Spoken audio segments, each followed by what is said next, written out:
Welcome, welcome, welcome. First things first, guys, make sure you subscribe, hit that notification button.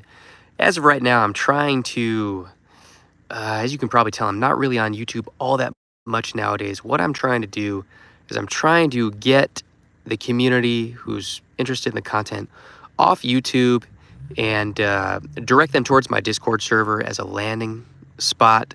Because just for various reasons, I think getting off YouTube in the near future is something I would like to do. I'm at least contemplating. So for those people who do want to stay in touch, thesoftspokenshaman@gmail.com is the place to do that. I'd like to really do that because the stuff that I really want to talk about now, the stuff that's, the subject in most of my books is stuff that I can't talk about on YouTube. And so it's kind of like a Jekyll and Hyde sort of fractured thing where the stuff I talk about on YouTube has got to kind of, fit the medium, unfortunately. And it's stuff that I like talking about, but it's just not the stuff I really want to talk about, which is the subject matter of my books in particular. So if you'd like to get into that subject matter, which is obviously not okay for YouTube, you can hit me up, thesoftspokenshaman@gmail.com, and get on the Discord or whatever, and that's where I talk about that sort of stuff. Anyways, the topic for this is something you guys probably heard about in the news about a week ago, because it happened on February 10th. Trad Bros, it's over. Well, it could be. So a trad family in Wyoming, a mother and a father and their 4 children, ages 2, ages 7, and 9. Well, the mom, named Tranielle Harshman, Tranielle or Tranielle, I don't know how you pronounce that. It sounds like a made-up name. I don't know what the deal is, if this is some sort of, like FBI agent, glowy, pretending to be somebody in order to, demoralize people further. I don't know. But let's suppose that the story's true. So this woman, this mother, she shot all 4 of her children in the head. 2 2-year-olds, a 7-year-old and a 9-year-old, in the head. And then she proceeded to call 911 and explain what she did and explain where the children could be found in the house. And she said that she planned on doing the same thing to herself. The 911 dispatcher pleaded with her, please don't do that. Please wait until the responding officer gets there. And the call was dropped on purpose. And when the police got to the scene, they found 3 of the children, I believe a 2-year-old, a 7-year-old, and a 9-year-old, dead. I think one of the other 2-year-old was still alive. And the mother who shot herself in the head, she was actually still alive on scene. They transported her to the hospital and she died not much later. If this is a real story and it's not demoralization, you got to feel for the dad, because what just came out today is the daughter who made it through and was in critical condition actually died. So again, if this isn't just like FBI, CIA demoralization for the American public, if it's actually a real story, you got to feel horrible, because this guy, he lost his wife and he lost 4 children. Now, thankfully for him, he didn't seem like an old dude, probably late 30s, early 40s or whatever. But it just goes to show you that even if you think you got that trad setup, you've got a quote unquote, down woman, who is with it, is with God or whatever, and living a natural life, it doesn't mean that things are going to transpire according to, a fairy tale narrative, And just because that woman proclaims that she is down with that mode of living doesn't mean that she can pull this, 45 caliber rabbit out of a hat without any notice. I oftentimes opine there's so many women out there who end their children, and it makes you wonder if it's actually a criminal act or if you really can't hold them responsible. Because what I mean is, in the natural kingdom, in the animal kingdom, there are many circumstances where the mothers accept their babies. But there are also many circumstances where mothers do not accept their babies. They either run them off, won't give them milk, or they'll actually try to kill them.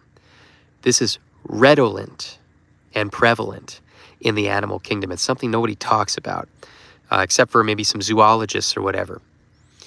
it just makes you wonder. I mean, is it, in the hind brain of a woman, like population control, like Aztecs back in the days, with, what they did to some of the children? It really makes you wonder. The problem is, as a man, you have no clue what you're signing up for with any woman. She could be, a educated, career woman with her head on her shoulders, logical, and then she has some children. A couple years later, pow, pow, pow, and then everything's gone. Everything you worked so hard for. There's nothing worse, in my opinion, than people who are going for the trad lifestyle, just out of the goodness of their heart, trying to live the right way, and the rug gets pulled for whatever reason. One of the parties ends up losing their mind.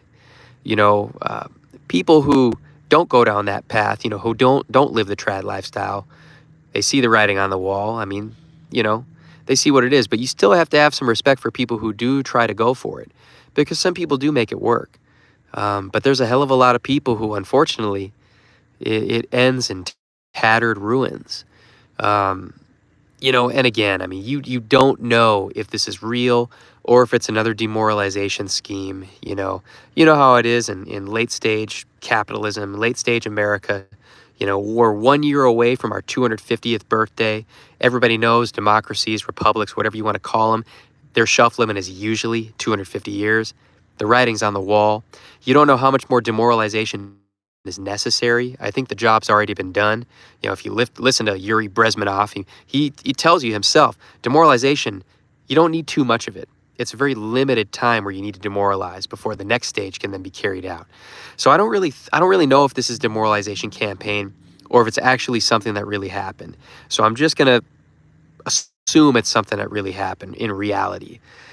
It just goes to show you, you never know what the outcome's going to be. Kind of like, if you get married, you never know if the outcome is going to be divorce, acrimonious divorce, domestic violence disputes. How many people get married and think that they're going to have a domestic violence dispute? Very few, I would imagine. I'm sure there's some people who are a little bit more realistic who go, yeah, we're probably going to have a tiff here and there, But most people don't think that's going to happen. And,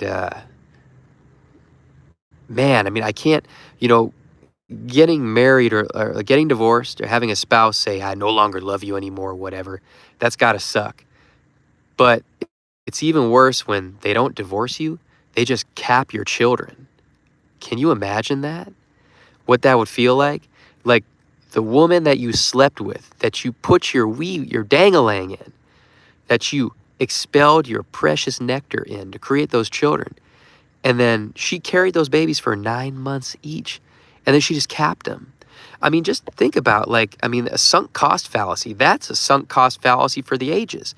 You carried those babies. Now, there were two 2-year-olds, so we'll assume they're twins. And there was a 7-year-old and a 9-year-old. So let's say she was carrying babies for 27 months, for 2 years and 5 months. That's a sunk cost fallacy right there. 2 years and 5 months of carrying babies, raising them up, all the conceptions, just to take their lives. Man, I mean, you guys, if you don't know about this story, go read about it online. It's really disheartening. Really disheartening. You hear about divorces, you hear about things not working out, whatever, let bygones be bygones and move on with your life. But when you hear about the woman capping the kids, see, I remember back about 16 years ago during the Great Recession, 2008, 2009, 2010, what was happening we called econocide. Men would be losing their jobs and they'd come home and they knew they didn't have enough money to take care of their family anymore, so they'd cap their entire family, the wife and the children. That's usually what happens when a man ends up taking out his family. It's because he knows he can't pay for them anymore. And he thinks that's the honorable way to go about it. Of course, that's incorrect, but that's what he thinks. When a woman takes her children's lives, that's really the most perplexing thing in the universe, because there's no answer. It's like the lint at the bottom of Pandora's box. What the hell does it mean?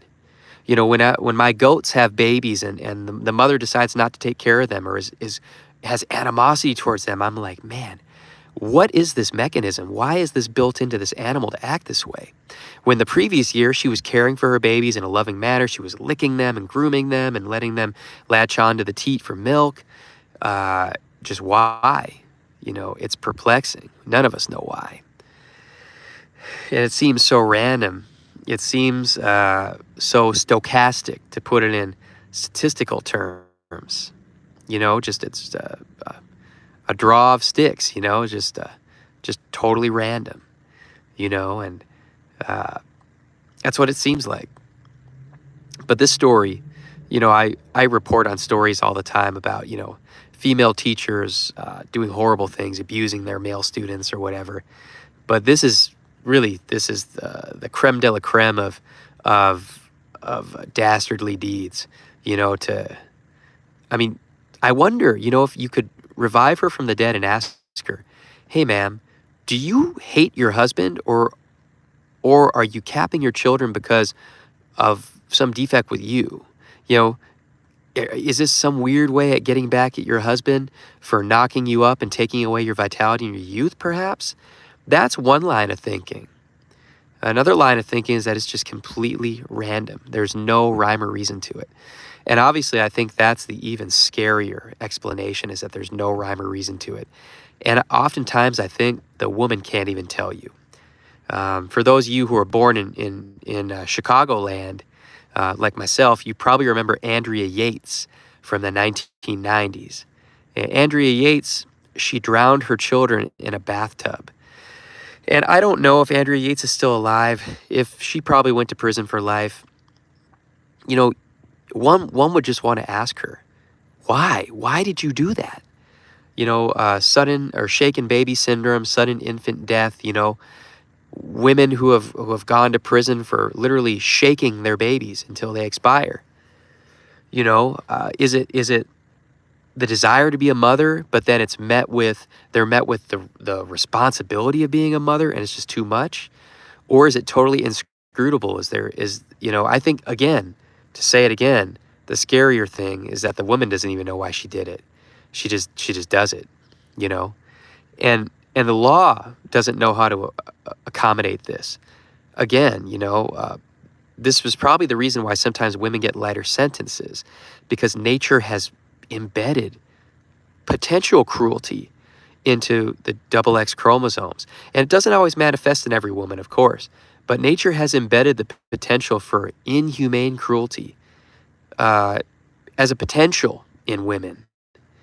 And to see it expressed, like in this case of Tranielle Harshman, or whatever the hell her name is, it's unreal. I would recommend you guys check out the story and just educate yourself, because you never know.